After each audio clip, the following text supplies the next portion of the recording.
ሰላም ጤና ይስጥልኝ የተከበራችሁ አድማጮቻችን ከልቦ ከቀረበው ትርታ 97.6 ኤፍኤም የትርታ 600 የዜና ሰዓትን ይዘን ቀርበናል። ከዜናዎቹ ጋር ንጉሱ በሪሁን አብሬያችሁ ቆይታ አደርጋለሁ። ቴክኒኩን በመቆጣጠር በፍቃድ ባልቻ ቆይታ የሚያደርግ ይሆናል። እየተከታተላችሁ አብራችሁን ስለምትቆዩ ከልብ እናመሰግናለን። ወደ ቀዳሚው የሀገር ውስጥ ጉዳይ እናልፋለን።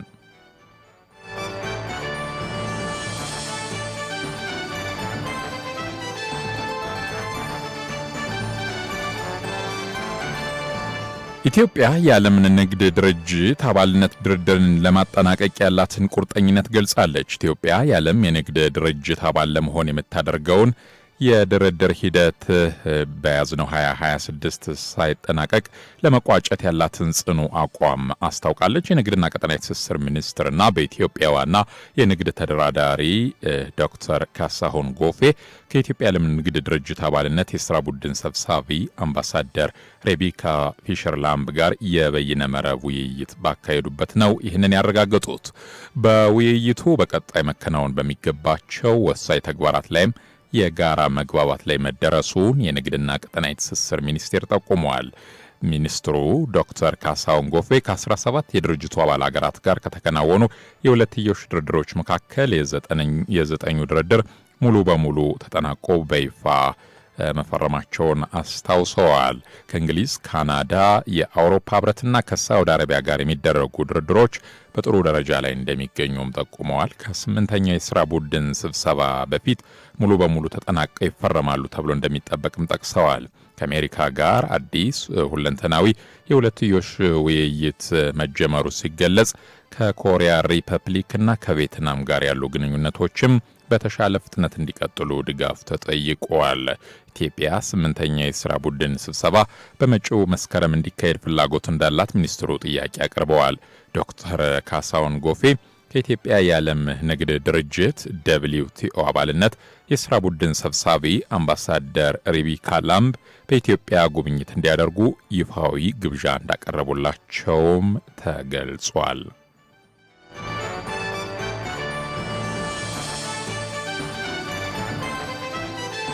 የአውሮፓ ህብረት ከኢትዮጵያ ጋር ያለውን ስትራቴጂክ ትብብር ለማስፋት ቁርጠኛ መሆኑን ገልጿል። የአውሮፓ ህብረት ከኢትዮጵያ ጋር ያለውን የስትራቴጂክ ትብብር በሁሉም ዘርፍ ለማስፋት ቁርጠኛ ስለመሆኑ የአውሮፓ ህብረት የውጭ ጉዳይና የደህንነት ፖሊሲ ከፍተኛ ተወካይና የአውሮፓ ኮሚሽን ምክትል ፕሬዚዳንት ካያ ካላስ አስታውቀዋል። ጠቅላይ ሚኒስትር ዶክተር አብይ አህመድ ከካያ ካላስ ጋር ውይይት አድርገዋል። በአውሮፓ ህብረትና በአፍሪካ መካከል ያለውን ግንኙነት ማጠናከር ላይ ብሎም በጋራ ጥቅሞችና ቅድሚያ በሚሰጣቸው ቁልፍ ጉዳዮች ላይ ተወያይተዋል። በተጨማሪም በቀጠናዊና ትኩረት በሚሹ ጉዳዮች ላይ ተመስርተው ኢኮኖሚያዊ ትብብርን ይበልጥ ለማሳደግና ለማስፋፋት በሚያስችሉ መንገዶች ላይ መክረዋል። የኮሚሽኑ ምክትል ፕሬዚዳንት ካያ ካላስ የአዲስ አበባ ጉብኝታቸው ህብረቱ የኢትዮጵያና አፍሪካ ስትራቴጂካዊ አጋርነትን የማጠናከር እርምጃ አካል መሆኑን መጥቀሳቸውን የኢትዮጵያ ዜና አገልግሎት ዘግበዋል። አክለውም የአውሮፓ ህብረት በኢትዮጵያ የሚኖረውን የኢንቨስትመንት፣ የዲጂታል አስተዳደር፣ የታዳሽ ኃይልና የሌሎች ዘርፎች ትብብር የበለጠ ለማስፋት ቁርጠኛ መሆኑን አረጋግጠዋል። የአውሮፓ ኩባንያዎች በኢትዮጵያ ያላቸው ፍላጎት እያደገ መምጣቱንም ጠቁመዋል። ኢትዮጵያና የአውሮፓ ህብረት በዲጂታል አስተዳደር ዘርፍ ያላቸውን ትብብር እንደሚያጠናክሩ አመላክተዋል። ህብረቱ በአገሪቱ የጥሬ ዕቃዎች ላይ እሴት መጨመርን በመደገፍ የኢንዱስትሪ ልማት እንዲስፋፋ እንደሚያግዝ አረጋግጠዋል። ይህም ለስራ ዕድል ፈጠራ መስፋፋት የሚኖረው ወሳኝ ሚና እንዳለውም ገልጸዋል።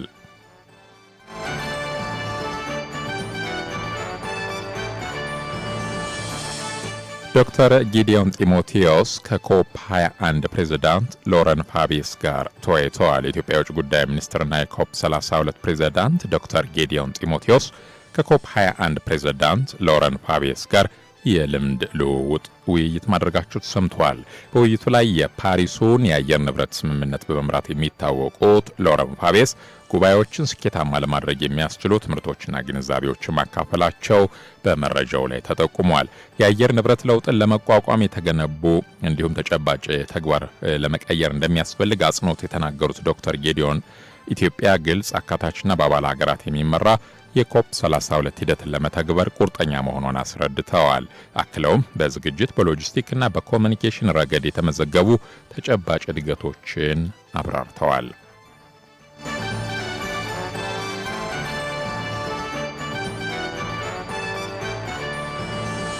በአዲስ አበባ ከተማ ከ122,000 በላይ ደንብን በተላለፉ አሽከርካሪዎች ላይ እርምጃ መወሰዱ ተገለጸ።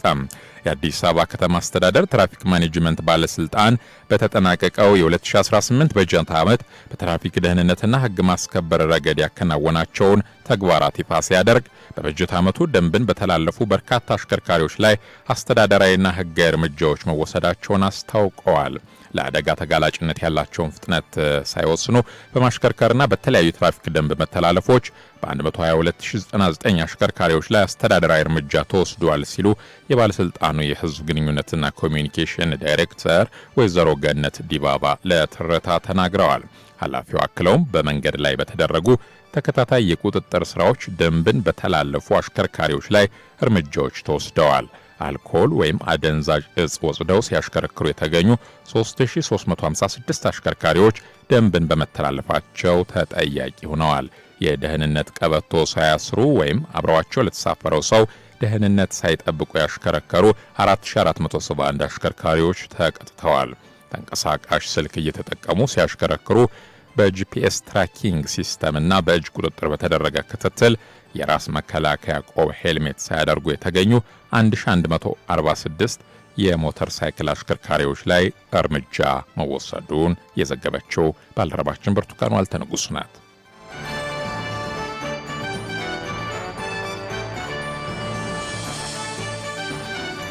በተከታይነት ምናልፈው ወደ ዝርዝር ዘገባ ይሆናል። የዛሬው የዝርዝር ዘገባ ትኩረቱን ያደረገው በከተማ አስተዳደሮች ውስጥ የሚገኘውን የመሬት አስተዳደር ፋይል አያያዝ የተመለከተ ነው። ባልደረባችን ብርቱካን ዋልተንጉስ እንደሚከተለው አሰናድተዋለች። በ21ኛው ክፍለ ዘመን መረጃ የዓለማችን ዋነኛ መሳሪያ ነው። ሰነድ አያያዝን ከማኑዋል ወደ ዲጂታል ስርዓት መቀየር ረጅም ቢሮክራሲን ማሳጠር፣ ግልጽነትን ማስፈን ብሎም የአገልግሎት ሰጪና ተቀባይን እንግልትና ጊዜን መቆጠብ ነው። በአዲስ አበባም ክፍለ ከተሞች የማኑዋል ሰነዶችን ወደ ዲጂታል ለመቀየር የተጀመሩት ጥረቶች የመረጃ መጥፋትን ለመከላከልና አሰራርን ለማዘመን የሚረዱ ናቸው። ሆኖም በከተማዋ የሰነዶችን አያያዝና አገልግሎት አሰጣጥን በተመለከተ አሁንም ቅሬታዎች ይነሳሉ። ትርታ በየካና ንፋስ ስልክ ላፍቶ ክፍለ ከተሞች በመዘዋወር የመሬት አስተዳደር ተገልጋዮችን በጠየቀበት ከሰነድ አያያዝ ጋር በተያያዘ ፈጣን አገልግሎት ለማግኘት እንደተቸገሩ ተናግረዋል። የኔ ጉዳይ እንትን ነው የግንባታ ፍቃድ ነበር አጥር ለማደስ ማለት ነው እና እሱ ስጠይቅ ኢካርታ ማድረግ አለባሉ እና ከዛሬ 2 ዓመት በፊት ዲጂታል አድርጌ ነበር። ይሄኛው አይሰራም፣ አዲስ ሲስተም ሀክ ተደርጓል ያኛው ሲስተም እና አዲስ ሲስተም ያስፈልጋል ተብሎ ጠቁም ተባልኩኝ ማለት ነው። ኦንላይን ነው የሚመለከተውና አመለከት ይሄው ግን 2 ወር ምናምን ሆነኝ ምንም ቴክስት አልመጣም። ምናልባት ስራ አስኪያጁ ከተባበረኝ አለ አይደል በዛኛው ካርታ አጥር ፍቃድ ምናምን እንትን ለማለት ነበር። በጣም ከባድ ነው፣ የማይሆን ነገር ነው እውነት። እንደውም የበፊቱ ይሻላል በጣም ምክንያቱም ይሄ መጠበቅ ብቻ ነው። 2 ወር ከ15 ቀን መጠበቅ ማለት አስቢ ነው። ኦሬዲ በቃ ስራ አቁሜ ምናምን ነው እንትን ያለው እና ለትልልቅ ሰዎች ደግሞ ይሄን ሲስተም አያውቁትም። እንደምታውቂው በጣም ከባድ ነው። በቃ ብዙ ስራ ነው እዛ ላይ ስልሽ በቃ ምንም ኤአይ ምናምን ብለው ነው እንደዚህ በአዲሱ ሲስተም ያሩት ግን የባሰ ነው የሆነው። በቃ በስትክክል ከተሰራ አሁን ወረፋ ወደ ብዙ ሺህ ነው ምናምን ነው አለ ያሉኝ እኔ ዋናው መስሪያ ቤት ሲሄድ ማለት ነው። እንግዲህ እስከዛ እስኪመጣ አስቢው ነው በጣም ከባድ ነው። ከዚህ በኋላ 3-4 ወርም ሊያስቆይ ይችላል ማለት ነው። አገልግሎቱ በጣም ህዝብ እየተግላላ ነው። አብሶ ምንም የማያውቁ እናቶቻችን አባቶቻችን መንግስት የሚለው ሌላ ነው፣ እነሱ ከመመሪያው ውጪ ሌላ ነገር ነው እየሰሩ ያሉት። አንደኛ ይዞታችን ከ60 ምናምን ዓመተ ምህረት በፊት የተያዘ ይዞታ በራሳቸው ስህተት ሲለኩ ያሳስቱና ከዛ እንደገና ዲጂታል ካርታ ላይ እንኳን ቢያንስ ይዞታችን በ67 ዓመተ ምህረት የተያዘ ነው ይዞታችን እንደነበረ ተስተካክሎ ካርታ ይሰጣል ብለን አመለከትን። አይ ካርታው ነው እንጂ የሚሰጣችሁ ይዞታው አይደለም፣ በፊት ካርታ ላይ የተጻፈው ነው እንጂ የሚሰጠው ይዞታችሁ አይደለም ብለው እንደገና አላስፈላጊ አላመለከታችሁም፣ ለረጅም ጊዜ እያመለከትን እያለን አላመለከታችሁም ብለው 24000 ብር ቀጡ። በሌላ በኩል ሰነዶች ወደ ዲጂታል መቀየራቸው ከበፊቱ የአገልግሎት አሰጣጥ አንጻር ፍጥነት መኖሩንም የገለጹልን አሉ። ለእንግልት ተዳርገናል ያሉ ተገልጋዮች የዲጂታል አሰራሩ ቢጀመርም አሁንም መፈታት ያለባቸው ችግሮች መኖራቸውን ተናግረዋል። መንግስት ወርዶ ዋናው መንግስት መሬት አስተዳደር ነው። የትም ዋናውም የለም ሆቴሉንም ይሄንንም ወርዶ ማየት የሚገባው ህዝብ እየተሰቃየ ያለው መሬት አስተዳደር ላይ ነው። እንደ ተገልጋይ እኔ በቃ ሁሉም በቃ ንቁ ተሳትፎ ማድረግ አለበት ብዬ ነው ማሰብ። የሰለጠነ ሰው ኃይል ይኖራል ብዬ አስባለሁ። ግን በቃ አብዛኛው ደግሞ ክፍለ ከተማ ወረዳ የምታይባቸው የቀንነት ምናምን ችግር በዛ ምክንያት ነው እንደውም ብዙ ነገር የሚበላሸው እንጂ አሁን ይሄ ጉዳይ ወላውላ ወረዳ ማለቅ የሚችል ጉዳይ ነው ቢተባበሩን ማለት ነው። ግን በቃ ይሄ አብዛኛው እኔ የቀንነት ችግር በጣም አለ። ለሁሉም በቃ የተሻለ አገልግሎት ይገባቸዋል። ስራቸው ላይ እስካሉ ደግሞ ሁሉም በአግባቡ ቢሰሩ እውነት ለመናገር በጣም ቸልተኝነት በጣም እኔ አሁን ወረዳና ክፍለ ከተማ መመላለስ ከጀመርኩ ወደ 4 አመት ሆኖኛል። በቃ ብዙ ነገር ነው የታዘብኩት። ሊሻሻል ያልቻለ አንድ ሰው ቢያጠፋ ራሱ ወደ ታች ይወርዳል እንጂ አይባረርም ምናምን እና ይሄ ራሱ በቃ ልክ አይደለም። ሰራተኛውም አልባረርም ብሎ ስለሚያስብ እንደ ልቡ ነው የሚሰራው። በጣም ብዙ ሰው ነው ብታይ የሚመላለሰው ትልልቅ ሰዎች ምናምን ሊዝ ለመክፈል ነው አሁን 2 ቀን ነው በቃ በመከራ ነው ጨርሼ የመጣሁት እና በጣም ብዙ አይነት ነገር አለ። ቢሻሻል መልካም ነው። በተለይም በየካ ክፍለ ከተማ የመሬት ጉዳይን ለመጨረስ የሚንከራተቱ የልማት ተነሾች ጉዳያቸው እልባት ሳያገኝ ለ2 አመታት ያህል መመላለሳቸው ለከፍተኛ ማህበራዊና ኢኮኖሚያዊ ቀውስ መጋለጣቸውን ነግረውናል። በተመሳሳይ በንፋስ ስልክ ላፍቶ ክፍለ ከተማ ያለውን ከመሬት ይዞታ ጋር የተያያዙ ሰነዶችን አያያዝና አገልግሎት አሰጣጥን ቃኝተናል። ሰነዶቹ የተቀመጡበት የክፍለ ከተማው ህንጻው ምድር ቤት ጠባብ መሆኑን ታዝበናል። ሰነዶቹ ያሉበት ቦታ ጨለማ የታፈነና የአየር ዝውውር የሌለው በመሆኑ ለታሪካዊ ሰነዶች ደህንነትም ሆነ መረጃዎችን ለመፈለግ ምቹ አለመሆኑን አይተናል። የተገልጋዮች ሰነድ በቶሎ አለመገኘት በቅሬታነትም ተነስቷል። ጉዳይ እንትን ለመውሰድ ነው የመጣሁት እዳ ለማውጣት እና የሊዝ የተከፈለበት ያስፈልግ ነበረ። እሱን ለመውሰድ ነበረ ግን ሰውዬው የለም ከትናንት ጀምሮ። ትናንት ጠዋት ነው የመጣሁት ይኸው እስካሁን ድረስ አለ። ክፍተቱ ውስጥ ላይ ያለውን ነገር እነሱ ማስተካከል አልቻሉም። ኮድ የለውም ነው እያሉኝ ያሉት። እኛ ከፍለናል የ99 ዓመት አንዴ ነው የከፈልነው ግን ምንም ነገር የለም ነው የሚለኛው። መስራት ያለባቸውን ነገር በትክክል ይሰሩ አይደለም። የግልዮሽ ወሬ ነው በአብዛኛው ጊዜ ያዩትኝ ደግሞ ጠገባቸው ያለውን ወሬ ነው የሚሉት እንጂ የሰውን ስራ ይሰሩ አይደለም። ወደ ዲጂታል መቀየሩ በጣም ጥሩ ነገር ነው። እኛም ፋይላችንን ቶሎ እንድናገኘው ነው እያደረገልን ያለው። እሱን የምንደግፈው ነገር ነው። ግን ያው እንደዛም ሆኖ ውስጥ ላይ ያለው ነገር ግን እንትን አይደል አመርቂ አይደል። ውስጥ ላይ መስተካከል ያለበትን ነገር ቢያስተካክል ወይ ነኝ። አንድ ተገልጋይ ሊገለገል ሲመጣ የሚፈልገው ነገር ማግኘት አለበት አይደል። እሱ እንዲያገኝ ደግሞ ሲስተማቸውን በትክክል ማስተካከል አለባቸው ብዬ አስባለሁ። ኮድ ሄድ ለሚያንተን የተባልኩት ጭራሽ እና ሁለቱም እሷን ሄድ ያለኝ ቦታ የለችም። እሷ እዛ ተመለስ ደግሞ ተባልኩኝ። ልጁ ጋር ልጁም የለም። አሁን ሌላ ማለት ፈልጎ ነው የለም። ቢስተካከል ወይ ነኝ ነው። በሁለቱም ክፍለ ከተሞች የሚታዩ ሰነዶች ወለል ላይ ተከማችተው አስተውለናል። አድማጮቻችን ለዛሬ ያቀረብንላችሁ በተጠቀሱት ክፍለ ከተሞች ላይ የሚስተዋሉትን የተገልጋዮች ቅሬታና እንዲሁም በክፍለ ከተሞች የሰነድ አያያዝ ክፍተቶችን የሚያሳዩ ቅሬታዎችን ብቻ ነበረ። በቀጣይ ሰኞ የየካና የንፋስ ስልክ ላፍቶ ክፍለ ከተማ የስራ ኃላፊዎችን እንዲሁም ደግሞ የከተማ አስተዳደሩን በጉዳዩ ላይ ምላሽ የሰጡበትን ይዘን እንጠብቃችኋለን።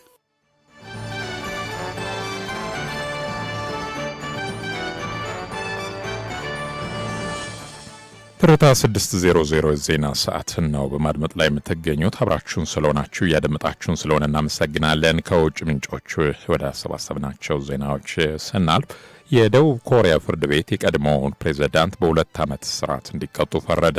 የቀድሞው የደቡብ ኮሪያ ፕሬዝዳንት ዩን ሶክ ዮል በ2022 ፕሬዝዳንታዊ ምርጫ ዋዜማ በህገወጥ መንገድ የተጭበረበሩ የህዝብ አስተያየት ዳሰሳዎችን በመጠቀም ከፖለቲካ አማካሪዎች ጥቅም በማግኘታቸው ጥፋተኛ ሆነው ተገኝተዋል ያለው የደቡብ ኮሪያ ማዕከላዊ ፍርድ ቤት በዚህም የ2 ዓመት እስራት እንደበየነባቸው ተሰምተዋል።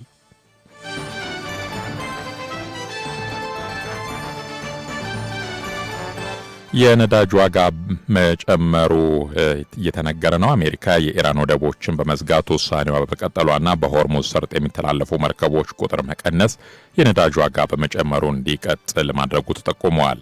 የነዳጅ ዋጋ በቅርብ ሳምንታት ውስጥ ከፍተኛ ሆኖ ወደ ተመዘገበው የብሬንት ድፍድፍ ነዳጅ በበርሜል $87 ደርሷል።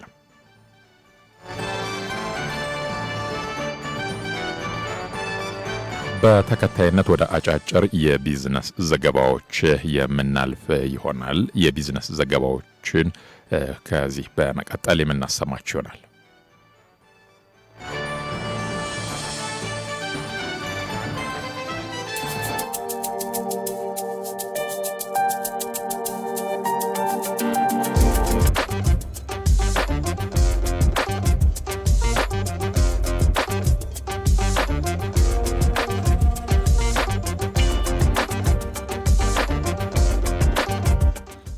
ከንጋት ሐይቅ በተጠናቀቀው በጀት ዓመት ከ10,700 ቶን በላይ የአሳ ምርት መገኘቱ ተገልጿል። በታላቁ የኢትዮጵያ ህዳሴ ግድብ ላይ የተፈጠረው ግዙፍ ሰው ሰራሽ ሐይቅ የኤሌክትሪክ ኃይል ከማመንጨትና የቱሪስት መስህብ ከመሆን ባለፈ በአሳ ምርት የሥራ ዕድል መፍጠር መቻሉ ነው የተነገረው። የንጋት ሐይቅ የአሳ ሀብት ልማት የቱሪዝምና የውስጥ ለውስጥ የውሃ ትራንስፖርት እንቅስቃሴ እንዲሁም በአካባቢው አዲስ የሥነ ምህዳርና የአየር ንብረት ሚዛን ለማስጠበቅ የሚያስችል መሆኑ ተዘግቧል።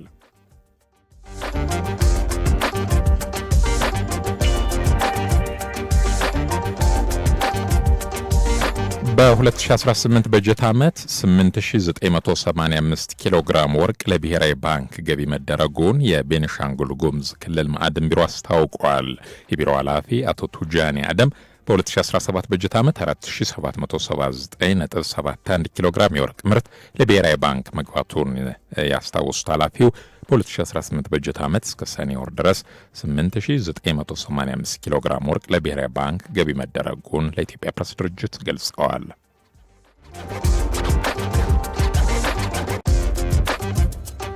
የቢዝነስ ዘገባዎቹ የተከታተላችኋቸውን ይመስላሉ።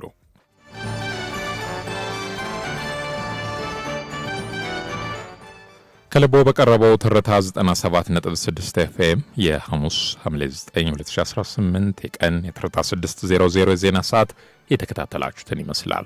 ንጉሱ በሪሁን የዜና ሰዓቱን በመምራት በሱ ፍቃድ ባልቻ ቴክኒኩን በጥራት በመቆጣጠር አብረናችሁ የጋራ ቆይታ ያደረግን።